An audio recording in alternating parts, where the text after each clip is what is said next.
할렐루야. 2월 마지막 주일을 맞이했습니다. 하나님께서 겨울 방학 중에 있는 또 2월 또 이런 12달 중에 가장 또 짧기도 하지만 가장 바쁘고 또 여러 가지 에너지 소비가 많은 그런 한 달인데 주의 은혜로 한 달을 지켜주신 하나님께 감사드리면서 오늘 2월 마지막 주일로 예배하는 이 시간 여러분 영혼이 잘됨같이 범사가 잘되고 강건해지는 그런 은혜가 넘치기를 축복합니다. 아멘. 영화 허드슨 강의 기적을 여러분 아시는지 모르겠습니다. 지금으로부터 한 10년 전인 2009년 1월 15일 USA 에어웨이 여행기가 이륙 후에 얼마 되지 않아서 2개의 엔진이 정지되는 위험한 상황이 발생했습니다. 긴박한 상황에서 기장이 여객기를 허드슨 강에 무사히 착륙시키면서 불시착한 여행기에 타고 있던 155명 승객 전원이 살아남은 사건이 있었습니다. 이 사건을 영화로 만들었는데 허드슨 강의 기적이라는 제목의 영화였습니다. 비행기 추락사고 하면 거의 살아난다는 것은 거의 불가능하다는 것이 우리가 알고 있는 상식입니다. 그런데 이 비행기 추락 사고에서 탑승객 전원이 살아남은 일은 거의 기적 같은 일로 우리에게 알려지고 있습니다. 그래서 이 허드슨 강의 기적으로 불리는 155명의 목숨을 구한 체슬린 서렌버거 기장의 성공 요인은 무엇이었을까요? 이것도 우리가 우연으로 설명해야 될까요? 우리는 이와 같은 일들이 참 천재이루의 기적처럼 비행기 사고가 가끔씩 일어나긴 하지만 거의 비행기 사고는 거의 다 이렇게 죽음으로 이렇게 끝나는 경우들이 많다는 측면에서 이 허드슨 강의 기적은 우리에게 굉장히 아주 중요한 사건으로 기억을 하게 됩니다. 이 사고의 성공 요인에 대해서 이야기하기를 19,000시간의 비행 경험, 기장이 가지고 있는 19,000시간의 비행 경험이 바로 이와 같은 기적을 낳지 않았는가 이렇게 이야기를 하는 겁니다. 저는 오늘 여러분이 주보를 보면서 설교 제목을 한번 좀 보셨을 텐데 오늘 저는 축적이라고 하는 이 단어를 오늘 키워드로 해서 말씀을 풀어가려고 합니다. 지금 우리는 이 영화 허드슨 강의 기적 그 중심에 바로 기장의 19,000시간의 비행 경험이라고 하는 이것을 하나의 축적이라고 하는 관점에서 우리가 설명하고 이와 같은 경험이 위급한 상황 속에서 어떻게 영향을 미치고 또 어떤 결과를 가져올 수 있는가라고 하는 사실을 우리가 들여다볼 수 있는 아주 중요한 이제 문제가 된다라고 하는 것입니다. 풍부한 비행 경험이 있었기 때문에 그는 위기의 상황에서 여객기를 강에 불시착함으로써 현명하게 대처할 수 있었고 그것이 탑승객 전원 생존이라는 기적을 가져오게 된 것입니다. 그러면서 우리는 결코 경험을 무시하면 안 됩니다. 그리고 경험자의 이야기를 가볍게 들으면 안 됩니다. 물론 저도 젊은 세대로서 또 부모님 세대로부터 들어야 할 인생의 경험과 경륜이 있다라고 하는 사실을 저는 분명히 믿습니다. 저도 가끔씩 저희 어머니 만나서 이런저런 이야기 하실 때 보면은 참 어디서 그렇게 주워드는 건 아닐 테고 우리 어머니도 어디서 그렇게 들으셨는지 저를 이렇게 콕콕 찌르고 감동을 주는 어떤 명언 같은 이야기들이 많아요. 그래서 우리 어린아이들도 어른으로부터 배울 수 있는 게 있다고 한다면 어떤 지식보다는 경험을 통한 깨달음이 훨씬 더 큰 가치가 있지 않을까 하는 생각을 해보게 되는 겁니다. 제가 요사이 신문 기사를 보니까 얼마 전에 문재인 대통령이 설 명절을 앞둔 1월 30일에 약 500명의 청와대 전체 직원에게 설 선물로 축적의 길이라는 책을 선물했습니다. 이 축적의 길은 같은 저자가 쓴 축적의 시간이라고 하는 책의 후속작으로 두 책 모두 한국 산업이 한 단계 도약하기 위해서는 지금까지의 관행을 깨는 개념 설계로 이렇게 설명하고 있는 새로운 전략이 필요하다는 제언을 하고 있습니다. 물론 사업을 하는 사람들이 본다면 굉장히 중요한 어떤 원리와 또 이 시대의 어떤 분석과 앞으로의 어떤 전망 등을 다양하게 이렇게 배울 수 있는 아주 중요한 책이라고 생각합니다. 저도 그 책을 읽으면서 저에게 굉장히 많은 도전을 줬어요. 그리고 그 책은 목회하는 저에게도 굉장히 중요한 원리를 제공했습니다. 그래서 그 책을 이수영 집사님한테 빌려줬는데 우리 이수영 집사님 사업에도 놀라운 일들이 일어날 줄 믿습니다. 네. 아멘 소리가 크지 않은 거 보니까 좀 신기하신 것 같은데 지금 빨리 읽고 돌려주시기 바랍니다.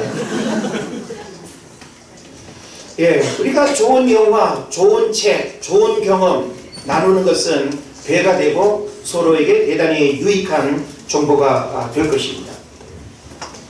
그런데 이 문 대통령은 1월 30일 청와대 직원에게 이 책을 선물했다고 했는데 1월 23일에 이 두 책의 저자인 서울대 이정동 교수를 경제과학 특별보좌관으로 위촉했습니다. 그러니까 이 책을 문 대통령이 독서를 통해서 먼저 접하고 이런 전문가가 있구나, 이런 교수가 있구나, 그리고 이 교수님이 쓴 책을 읽으면서 이 교수님이 갖고 있는 지식과 그를 통해서 국가 발전에 도움을 받을 수 있겠다라고 하는 그 판단에 보좌관으로 채용했습니다. 단순히 어떤 인맥에 의해서 추천받아서 한 것이 아니라 순수하게 책을 통해서 인재를 찾아냈고 인재를 등용했다라고 하는 사실이죠. 그래서 문 대통령은 미래에 대한 도전, 실패에 대한 축적이 필요하다는 책 내용에 깊이 공감을 한 것으로 전해집니다. 한 청와대 핵심 관계자는 실패도 쌓이면 실력이 된다는 취지의 그 축적과 문 대통령의 최근 국정에 관한 생각이 일맥상통한 것으로 알고 있다고 이렇게 기사에서 언급하고 있습니다. 참 축적이라고 하는 단어는 뭐 그냥 우리 일상 용어로 많이 표현하진 않죠. 그러나 단어 자체가 어려워서 이해하지 못하는 단어는 분명히 아닙니다. 축적, 무언가를 계속 쌓아 올라간다라고 하는 것이죠. 그래서 이 축적이라는 말은 현장에서의 오랜 경험, 다른 말로 노하우라고 이렇게 말할 수도 있고 또 내공 혹은 맷집 이런 또 단어로도 우리가 설명할 수 있습니다. 그래서 이론보다는 현장에서 경험을 통한 축적된 지식이 살아있는 지식이고 힘이고 능력이라는 것입니다.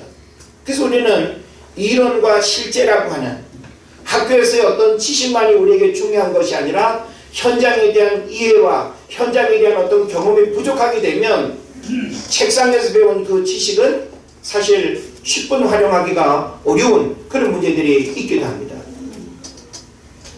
아마 자동차를 운전하시는 분이라면 이분을 다 아실지 모르겠습니다.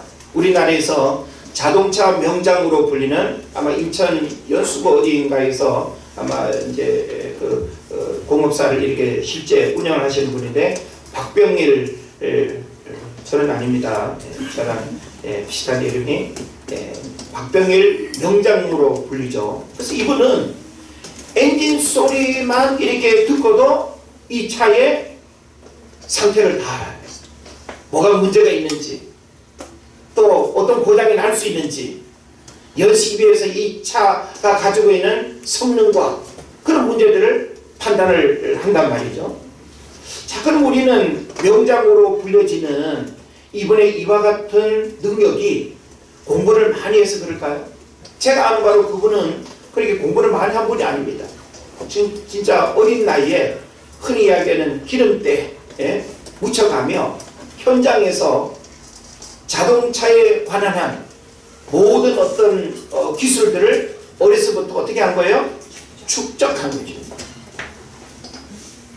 제가 자동차에 관한 어떤 이론에 능한 전문가 박사보다도 사실 이분은 더 큰 능력과 자동차에 대한 실력을 가지고 있다라고 하는 사실을 우리가 알 수 있죠. 왜 가끔씩 우리 또 유명한 한의사가 참 우리 어떤 문제이나 혹은 촉진을 통해 가지고 우리 맥만이 이렇게 짚고도 뭐가 문제다라고 하는 사실을 이렇게 이야기하지 않습니까? 이것도 하루아침에 이루어지는 게 아니에요.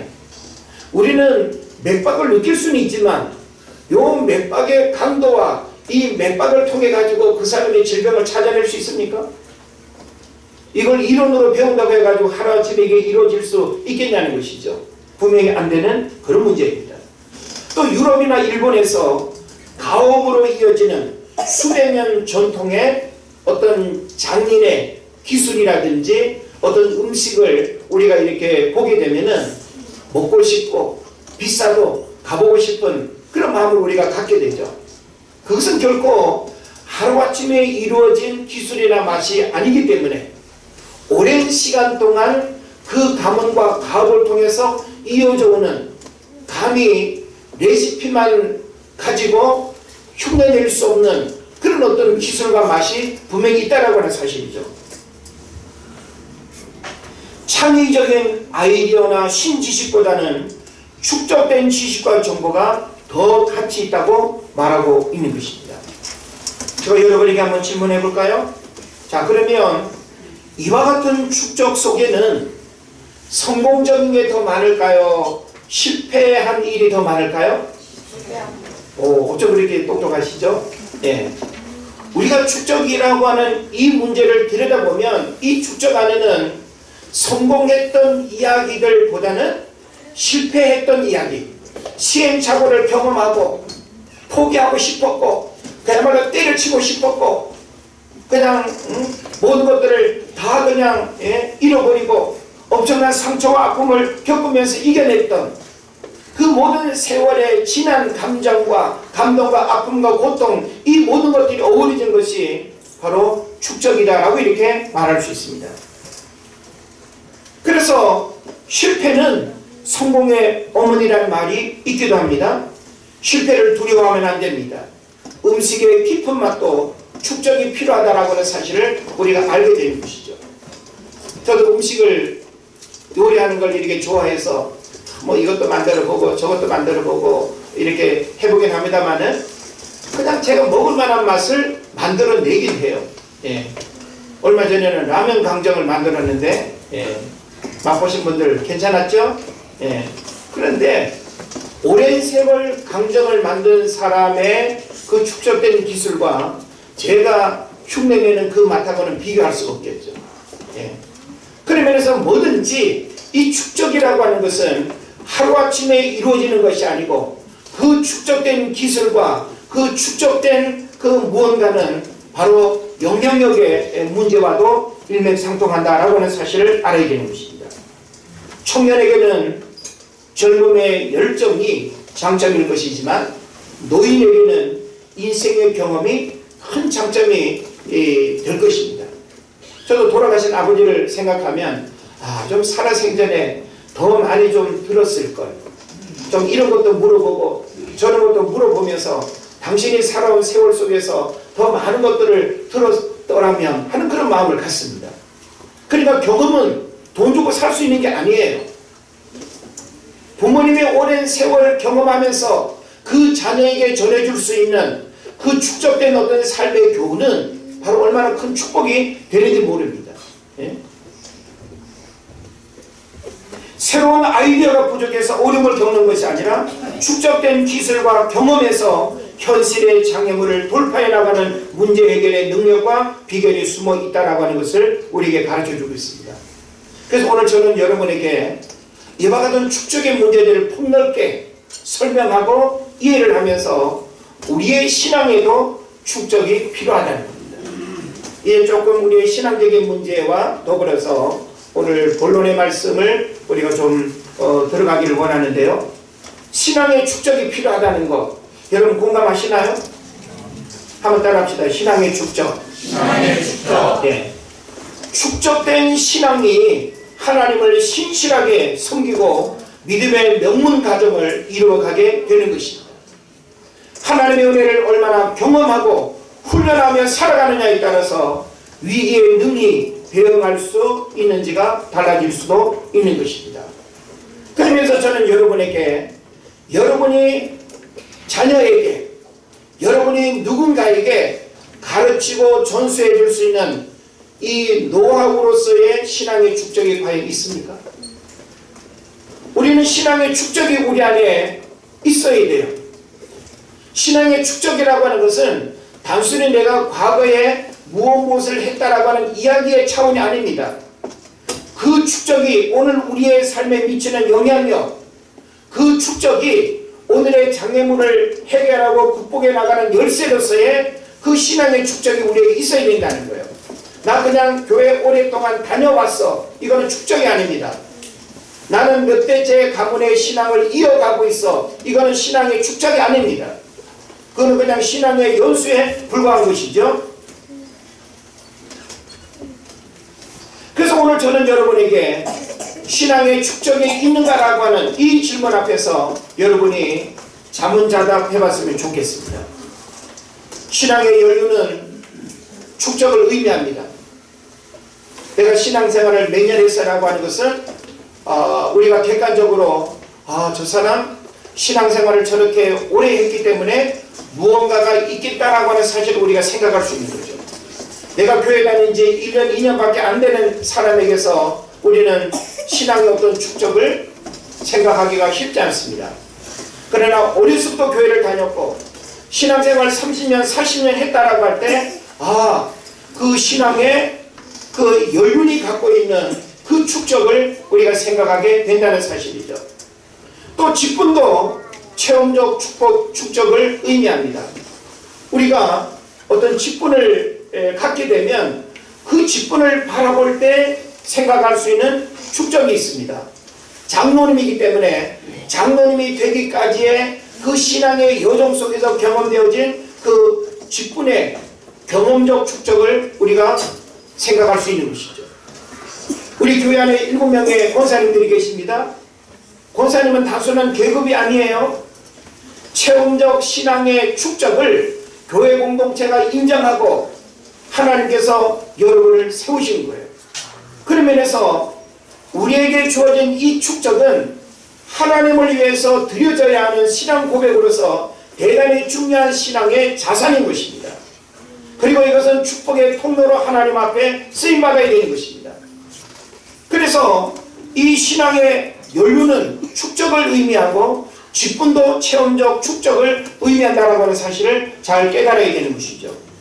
교회가 견고하게 세워지기 위해서는 축적된 신앙의 동력자들이 많아야 합니다. 그렇지 않겠어요? 목회자 한 사람의 어떤 축적 가지고는 교회 공동체를 이끌어가기가 쉽지 않습니다. 신앙의 축적이 많은 동력자들이 얼마만큼 세워져서 함께 연합하느냐에 따라서 그 교회가 가지고 있는 힘과 그리고 열정과 하나님의 일들이 달라질 수밖에 없는 것이죠.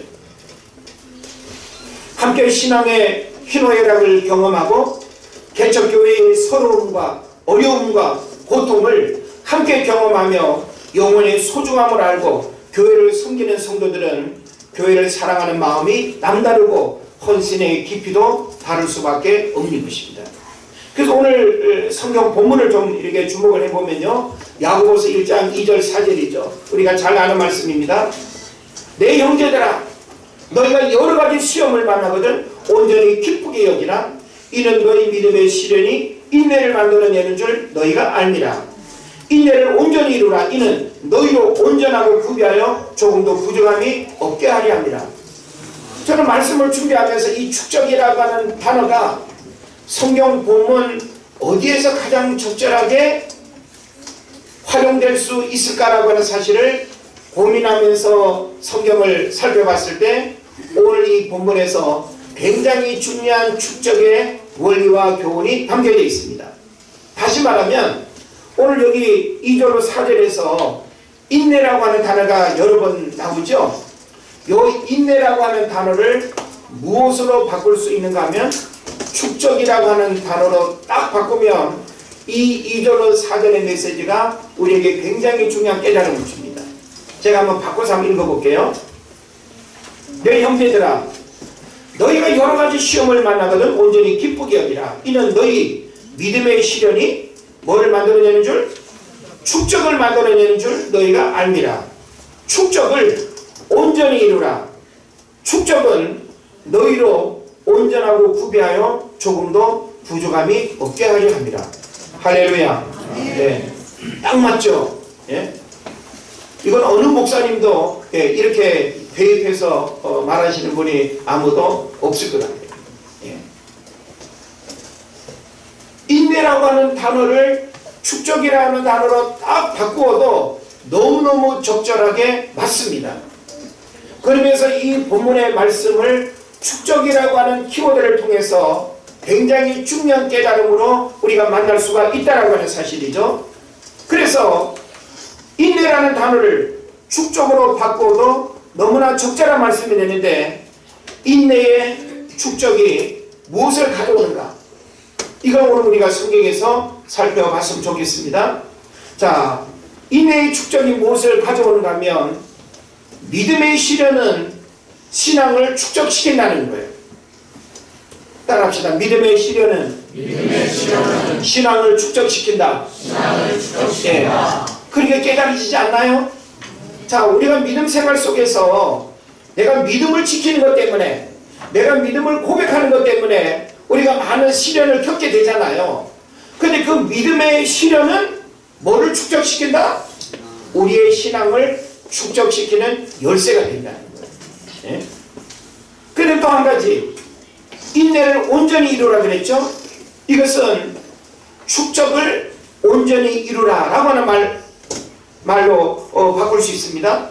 그래서 축적을 날마다 쌓아가고 완성시켜 가라는 거예요. 우리는 한 번의 체험, 한 번의 어떤 감동, 한 번의 열정이 우리의 어떤 축적된 신앙을 말하지 않습니다. 그와 같은 것들이 계속 겹겹이 쌓여 올라가야 되는 것이죠. 그래서 인내를 온전히 이루라.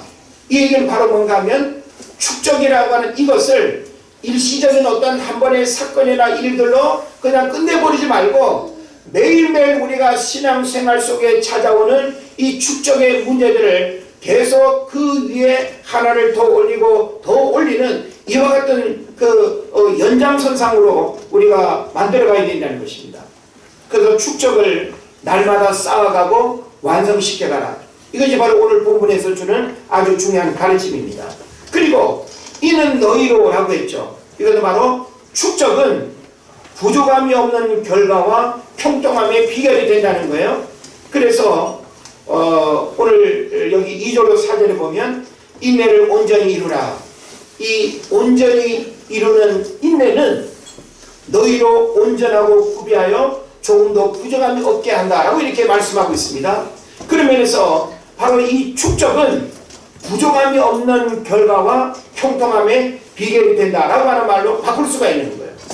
그러니까 우리가 신앙의 축적이 견고하고 신앙의 축적으로 우리가 무정되어지면, 이 신앙의 축적은 신앙의 환난과 위기와 영적인 태풍과 고난이 올 때 흔들림 없이 우리의 신앙을 지킬 뿐만 아니라 풍성한 열매를 맺는 통로가 된다고 하는 거예요. 예? 그런 면에서 대기업들도 막 그냥 어려움을 겪고, 중소기업들이 그 어떤 자본이 혹은 또 어떤 개념 설계라고 하는 그런 기술이나 그런 것들이 부족해서 어떤 어려움이 오게 되면 휘청거리고 그야말로 이렇게 넘어지는 일들이 많이 있습니다. 그 바로 뭘 의미하는가 하면, 이 축적된 기술이 없게 되면 그런 일이 오게 된다는 것이죠. 그래서 우리나라 지금 대기업도 조선업부터 시작해가지고 삼성의 반도체도 거의 한계 상황에 이르렀다고 이야기합니다. 그래서 이제 다시 비상할 수 있는 그 힘이 있어야 되는데, 그 부분이 지금 우리나라가 많이 부족하다라고 이야기를 하고 있는 거예요. 그래서 축적의 길과 축적의 시간이라고 하는 두 권의 책이 있는데, 이 축적의 시간이라고 하는 책에서는 서울대 25명의 전문 교수들이 이런 시대 상황 속에서 여러 가지 대안을 제시하면서 어떻게 국가 발전에 새로운 변화가 일어날 수 있는지 그런 이제 부분들을 진단하고 어떤 대안을 제시하는 그런 이제 내용을 담고 있습니다. 자, 그런 면에서 우리는 신앙의 축적도 역시 우리가 지금까지는 내 열정이 있었고 부모님의 기도가 있었고 뭐 시대 환경이 괜찮아서 내가 여기까지 내 믿음 생활 이어오는 것은 문제가 없었지만 여기서 더 깊은 신앙 혹은 독수리처럼 비상하는 그 신앙이 되기 위해서는 나를 그렇게 밀어 올릴 수 있는 그 어떤 영적인 에너지가 있어야 된다는 거예요. 이게 바로 뭔가 하면 신앙의 축적이라고 하는 그 문제를 우리가 점검해서 내 안에 신앙의 축적이 이루어지지 않으면 우리가 비상하는 그 신앙이 되게 어렵다라고 하는 것입니다. 우리는 성경에서 축적된 신앙으로 어려운 시대를 믿음 안에서 승리하고 선한 영향력을 드러냈던 인물을 만날 수 있습니다. 대표적인 인물이 되겠죠. 야고보서 1장 2절로 4절의 말씀은 그 신앙의 축적이라고 하는 하나의 원리를 이 인내라고 하는 단어를 통해서 바꿔 우리가 설명하고 이해하고 깨달을 수 있는 아주 중요한 부분이었다면 우리가 성경에서 등장하는 많은 인물들 중에 이 신앙의 축적이 그의 삶을 위대하게 만들었고 그리고 우리가 본받아야 할 그런 믿음의 위인들이 많이 있다라고 하는 겁니다. 그 많은 믿음의 위인들 중에서 오늘 우리가 좀 주목하기를 원하는 인물은 누군가 하면 바로 다니엘입니다. 한번 따라합시다. 다니엘. 네. 그래서 다니엘서 6장 9절로 10절을 우리가 좀 살펴보면요. 이에 다리오 왕이 조서의 왕의 도장을 찍어 금령을 내니라. 다니엘이 이 조서의 왕의 도장이 찍힌 것을 알고도 자기 집에 돌아가서는 윗방에 올라가 예루살렘으로 향한 창문을 열고 전에 하던 대로 하루 3번씩 무릎을 꿇고 기도하며 그의 하나님께 감사하였더라. 우리 성경 한번 좀 찾아가 볼까요? 다니엘서 6장. 자, 여러분이 성경을 보는 안목이 탁월한지 탁월하지 않은지를 좀 테스트를 해보겠습니다. 다니엘서 6장 9절 10절. 자, 두 구절의 말씀입니다. 제가 한번 읽어드렸는데 이 두 구절의 말씀 속에서 우리는 다니엘을 신앙의 축적의 위대한 인물로 우리가 바라볼 수 있다고 했죠. 자, 요 2절, 9절 10절 요 말씀 속에서 신앙의 축적을 우리가 발견할 수 있는 표현이 있다면 뭘까요? 한번 읽어보시고 대답해 보세요. 자, 신앙의 축적을 우리가 발견해 볼 수 있는 이 다니엘의 뭐가 보이죠? 뭐라고요? 확실해요? 네. 네, 확실합니다. 네, 역시 여러분은 우리 은혜절교회 성도가 확실한 것 같습니다. 이렇게 똑똑하시고, 그러니까 여러분이 이렇게 대답을 잘하시면 설교가 쉽고 목회가 편하고, 왜냐면 뭐 조금만 읽어줘도 다 아니까, 제가 구체적으로 하나에서 또 10가지 다 알려주지 않아도 얼마나 훌륭한 여러분입니까? 자, 여러분이 지금 말씀하신 대로 지금 여기 다니엘서 6장 9절 10절에서 전에 하던 대로 하루 3번씩, 이건 일시적인 게 아니죠. 감정적인 행동이 아닙니다. 전에 하던 대로 하루 3번씩 기도했다라고 하는 이것은 바로 다니엘의 뭘 보여주는 거예요? 신앙의 축적을 보여줍니다. 그럼 여러분에게 신앙의 축적 뭐 있습니까? 주일 예배하는 것도 하나의 축적일 수 있습니다. 빠지지 마시고 공예배 잘 들으시고 왜냐하면 우리의 신앙은 로마서 10장 10절에 나와 있는 것처럼 믿음은 들음에서 나며 그래서 여러분이 자꾸 이렇게 좋은 믿음, 큰 믿음을 갖기를 원하는데 자꾸 들어야 돼요. 예배를 통해서 말씀을 듣고 끊임없이 하나님의 말씀을 들을 수 있는 귀가 열려서 하나님의 말씀을 들으면 믿음이 생기는 겁니다. 자, 그런데 지금 이때 다니엘의 나이는요, 어느 정도인가 하면 약 80세입니다. 80세가 넘는 나이로 학자들이 이야기를 하는데, 다시 말하면 일시적인 열정과 감정의 행동이 아니었다는 거예요. 그러니까 일평생 나라가 망하고 민족은 흩어지고 또 쓸만한 사람들은 바벨론의 포로로 잡혀갔는데, 그 바벨론의 포로로 잡혀간 사람들 중에 다니엘과 3명의 친구들이 있는 거 여러분 아시죠? 그러니까 그 젊은 나이에 바벨론 포로로 잡혀와가지고 70년이 다 지나가는 때예요. 그러니까 나이가 80이 넘은 거죠. 여러분, 우리가 한결같이 예배하는 거 쉽지 않습니다. 한결같은 신앙 고백 쉽지 않습니다. 한결같은 기도 생활 쉽지 않습니다. 우리는 다 믿음 생활 우리가 물어보면 옛날에 다 해봤어 이야기는 다 해요. 나 그때 10년간 어떻게 해봤어? 나는 옛날 해봤어.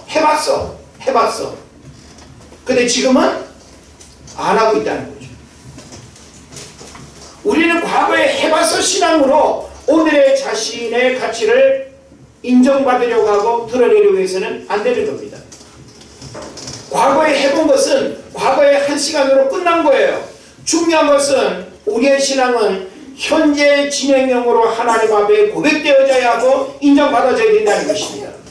물론 우리의 육은 시간이 지나면 기력도 떨어지고 기억력, 집중력도 떨어지고 교회 한번 오는 것이 힘들고 어려울 수 있습니다.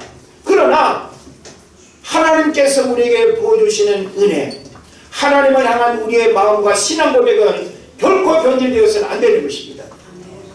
그런 면에서 바로 이 본문의 말씀은 우리에게 굉장히 중요한 깨달음을 주고 있는 것입니다.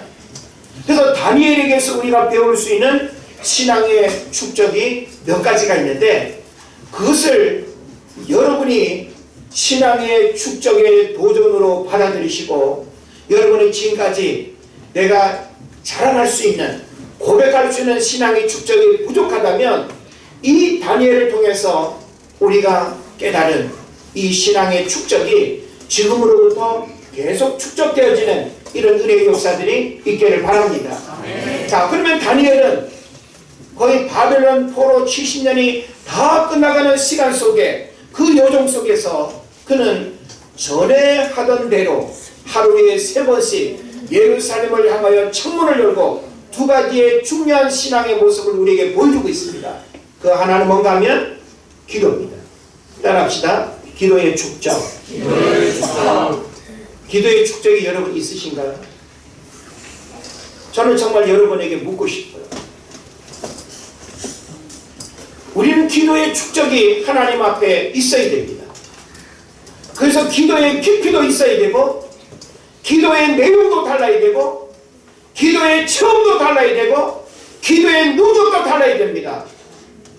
근데 우리는 기도만 그냥 할 뿐이에요.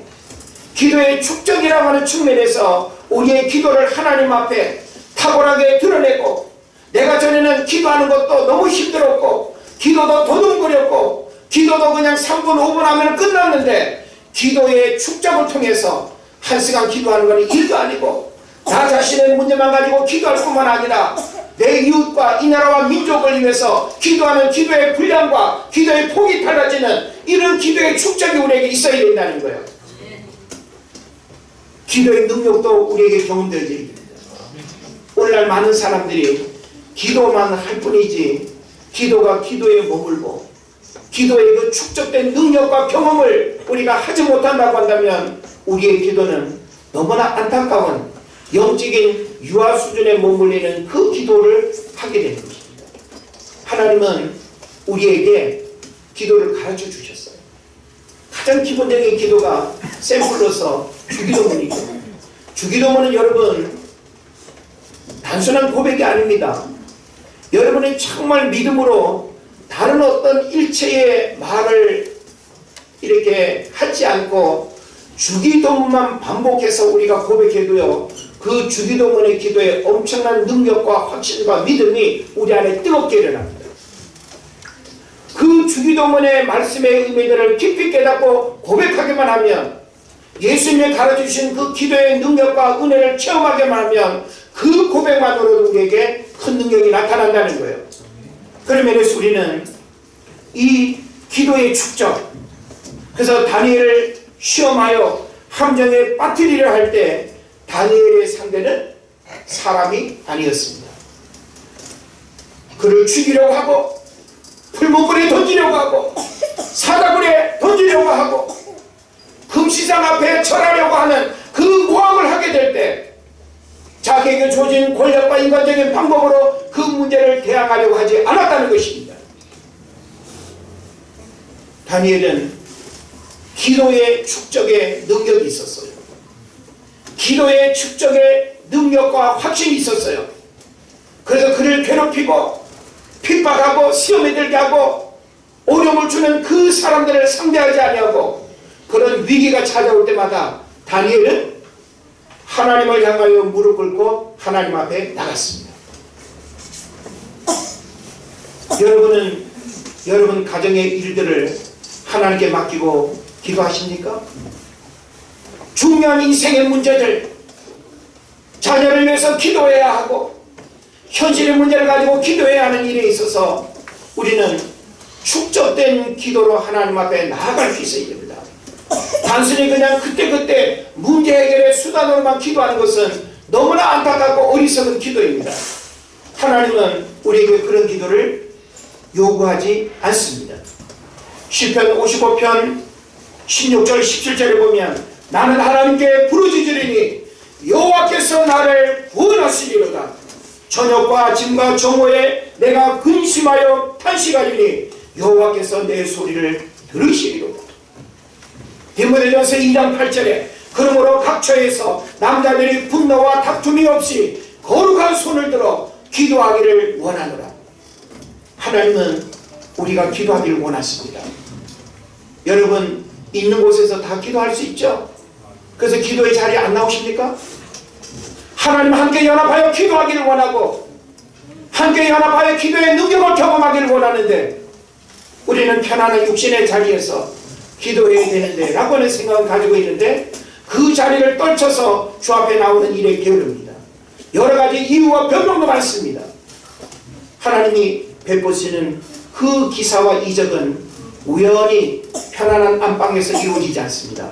기도의 골방에서 기도의 능력과 기도의 역사가 일어난다는 사실을 여러분 믿으시기를 바랍니다.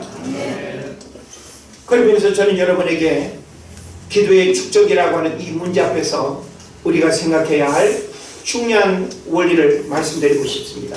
하나는 발등에 불 떨어지는 기도 하지 말자는 거예요. 따라합시다. 발등에 불 떨어지는 기도. 뭔지 아시죠? 꼭 발등에 뭔가 불이 떨어져야 하나님 살려주세요. 하나님 도와주세요. 물론 그 기도도 우리에게 필요할 수 있습니다. 그러나 발등에 불 떨어지는 기도로는 안 됩니다. 그것은 기도의 축적이 아니에요. 힘들어도 끊임없이 성경은 우리로 하여금 변함없이 어떤 상황 속에서도 하나님 앞에 기도하기를 원하시는 거예요. 또 우리는 소 잃고 외양간 고치는 기도하지 말아야 됩니다. 소 잃고 외양간 고치는 기도하지 마십시오. 눈에 보이듯 뻔히 보이는 문제를 꼭 아파보고 잃어버리고 실패하고 좌절하고 망가진 다음에야 하나님 살려주세요. 왜 우리가 그렇게 해야 되죠?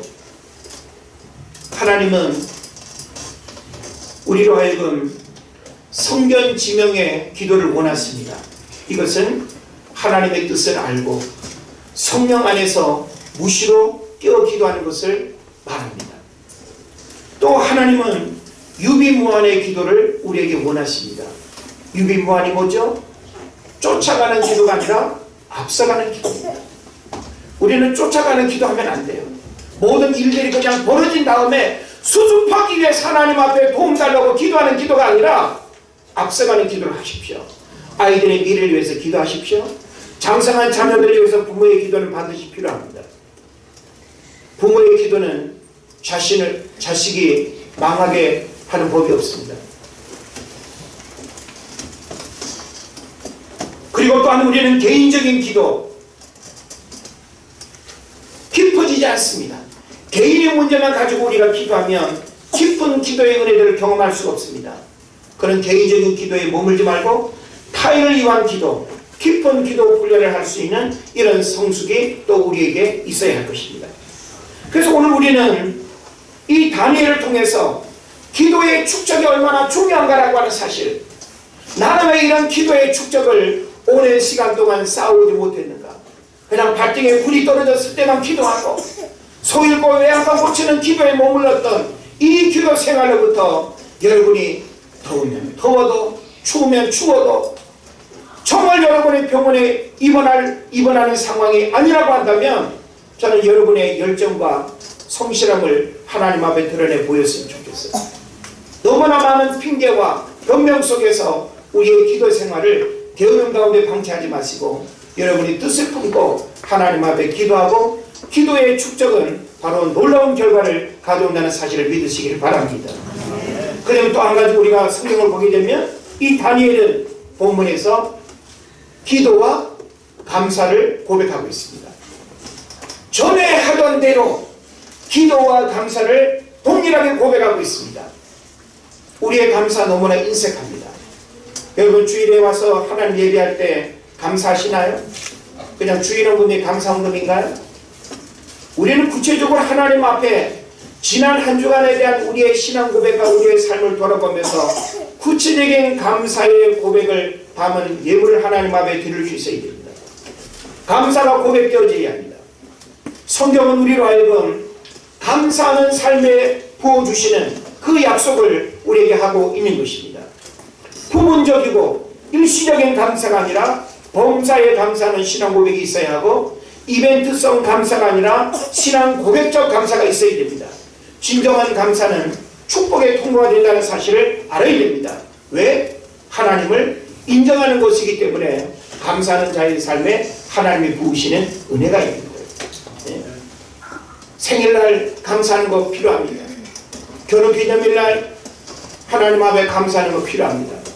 이벤트성 감사가 아니라 매주일 하나님 앞에 한 주간에 대한 우리 개인과 가정의 삶을 기억하면서 하나님 앞에 감사 고백하시기를 바랍니다. 말씀을 마칩니다. 세리도서관 사역 현장 속에서 시간이 지나면서 지식이 습득되어지면서 또 신앙이 들어가면서 무언가가 축적되어지는 상황을 목격하게 됩니다. 아이들이 역사 공부, 한자 공부, 영어 공부, 독서 모임 등을 통해서 참으로 예쁘게 자라나는 그 우리 아이들의 모습이 기대됩니다. 하나에 하나를 더해지는, 하나에 하나를 쌓아 올라가는 이 축적은 분명히 우리 아이들의 미래에 엄청난 일들을 우리가 기대해도 좋을 것 같습니다.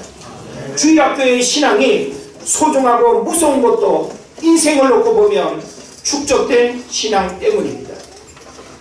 물론 이런 의견들도 있었습니다. 주일날 아이들이 같이 예배 자리에 참석하는 것, 어른들의 집중력을 분산시키고 방해가 된다. 아이들 올려보내자. 이런 이야기들도 있었습니다. 동의할 수 있습니다. 그러나 제가 갖고 있는 또 하나의 생각은 아이들이 좀 산만한 부분들이 있을지라도 어려서부터 어른과 함께 예배하면서 아이들이 익힐 수 있는 굉장히 중요한 신앙의 축적이 된다는 것입니다. 할렐루야. 그래서 어려서의 신앙 무시하면 안 됩니다. 어려서의 신앙, 어려서부터 아이들과 함께 예배하고 아이들의 신앙을 점검하고 방치하지 마십시오. 아이들을 교회만 그냥 던져놓고 그냥 교회에서 놀고 교회에 있으니까 다 되겠지 하지 말고 우리 아이들의 신앙 고백이 올바른지, 구원의 확신이 있는지, 믿음이 얼마나 어떻게 성장하고 있는지 우리의 자녀들을 끊임없이 부모의 자리에서 점검하고 우리가 목회적으로도 돌아봐야 될 것입니다. 그렇게 된다면 바로 우리의 자녀들이 이와 같은 신앙의 축적을 통해서 위대한 하나님의 일꾼으로 성장하게 될 줄로 믿습니다. 필요할 때 꽃감만 빼먹는 신앙이 아니라 믿음의 시련이 신앙의 축복이 되어서 더 견고해지고 더 성숙해지고 더 신령한 은혜와 축복을 누리는 여러분 되시기를 주 이름으로 축원을 드립니다. 기도합시다.